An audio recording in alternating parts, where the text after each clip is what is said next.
Market failure post-Brexit, Labour. What is Brexit? Brexit, a portmanteau of British and exit, is the term that refers to the United Kingdom's decision to leave the European Union. When did Brexit happen? UK's decision to leave the EU was made through a public referendum on 23 June 2016, known as the Brexit vote. The outcome revealed a divided nation, with 52% voting in favour of leaving and 48% voting to remain. Negotiations took place between the UK and the EU from 2017 to 2019 on the terms of a divorce deal. There was a transition period following Brexit that expired on December 31st, 2020. Brexit took place on January 31st, 2020, following the June 2016 referendum in the country. When Britain chose to leave the EU? Membership of the EU wasn't delivering. Data from the surveys showed that people were happy to be in the EU if it stayed true to its promises: a healthier economy, protection against terrorism and crime, immigration control, good public sector services, and etc.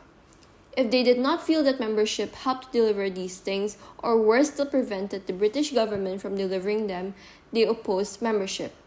Many of the latter felt left behind by changes in society and the economy. The global recession of 2008, the UK's inability to recover well from the worst global recession for over 70 years made many feel unhappy and unrepresented in politics. Power disruptions in the Middle East. The civil wars, demonstrations, and loss of political power in the Middle East led to big increases in immigration to Europe. Many people in the UK felt that British governments and the EU Commission had not dealt with the situation well. Austerity, which refers to the condition of living without unnecessary things and without comfort, with limited money or goods, etc. Professor Whiteley believes austerity did not work, delaying economic recovery both in Europe and Britain. The Double Leave campaign. The study found that the two political campaigns to leave the EU appealed to two types of voters. The official campaign, led by Prime Minister Boris Johnson, was attractive to voters who saw themselves as respectable and conservative. In addition, there was an official campaign led by Nigel Farage, which appealed to those people who felt excluded from the system. This gave double strength to the Leave campaign's message. What rules changed? Labour, freedom to work and live between the UK and the EU. As of 2021, UK nationals will need a visa if they want to stay in the EU for more than 90 days in a 180-day period. Trade of goods. There will be no taxes on goods or limits on the amount that can be traded between the UK and the EU from 1 January 2021 that comply with the appropriate rules of origin. However, some new checks will be introduced at borders, such as safety checks and custom declarations. Trade of services. UK service suppliers will face some restrictions. In order to offer services across the EU, the UK may need to establish themselves in the EU to continue operating. They must comply with domestic rules, procedures, and authorizations applicable to their activities in each member state where they operate. What did the government fail to project? Trade disruptions. The UK government underestimated the impact of leaving the EU in terms of trade. The EU-UK Trade and Cooperation Agreement, TCA, that increased red tape, bureaucracy, and costs, as well as shipping and transport issues, led to increased costs and delays for businesses, disrupting supply chains. Such increases led to both shortages of products as well as inflation in the UK. Investment. The UK overestimated the ability to attract foreign direct investments. Following Brexit, the uncertainties surrounding trade agreements and regulations between the UK and the EU led to a lack of confidence for FDI. Labour market effects. The impact on labour markets was also underestimated. The Brexit led to shortages in sectors reliant on EU labour such as agriculture and hospitality, and contributed to wage pressures and higher costs, which is later passed on to consumers as higher prices. Such inflation results in a wage price spiral as workers demand higher wages to match the higher living costs. Regulatory costs. The costs associated with implementing new regulations were underestimated. Businesses had to navigate new compliance requirements, which added to operational costs. Economic growth. The UK overestimated the potential for economic growth following Brexit. The benefits from the new trade agreements and regulatory freedoms were slower to materialize than expected.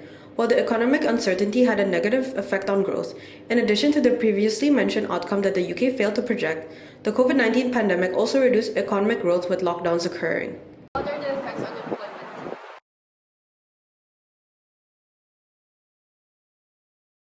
while there have been strikes and higher pay settlements, there is still a substantial gap between how fast pay is going up and the pace of price increases. Looks at it by party as well, and it shows that for Conservative voters, immigration was the number one issue. Immigration is something people associate with Brexit. Good morning. That is a problem for Rishi Sunak when there's still 29,000 people who came via small boat last year.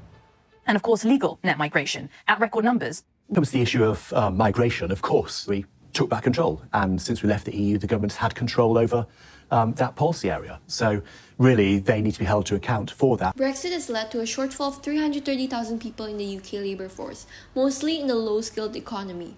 The post-Brexit points immigration system has by design made it more difficult for those without qualifications to move to the UK to work. The system came into force in January 2021, and by June 2022 there was a shortfall of 460,000 EU workers. The shifts in immigration patterns pose the most important cyclical repercussions for the UK economy, and inflation in particular.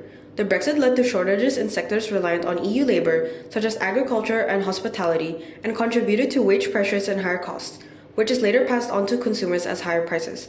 Such inflation results in a wage price spiral as workers demand higher wages to match the higher living costs. What policies should the government implement? Work permits and qualifications should be analyzed more closely to avoid job mismatch, which may disrupt the economy's productivity. The government should have sufficient information regarding the job vacancies in different industries across the UK. Establish professional mobility arrangements to encourage higher productivity by gaining more work experience through work exchange programs. Create a policy that requires firms to update the number of job vacancies and shortages to be submitted to the government quarterly. Invest in stronger security to patrol bodies of water to avoid illegal immigrants through boat crossing. Establish stronger multilateral agreements. Prior to Brexit in 2020, Britain's membership of the EU allowed the country to return asylum seekers to other EU member states they had traveled from, including France, under a pact known as the Dublin Agreement. Here are the references.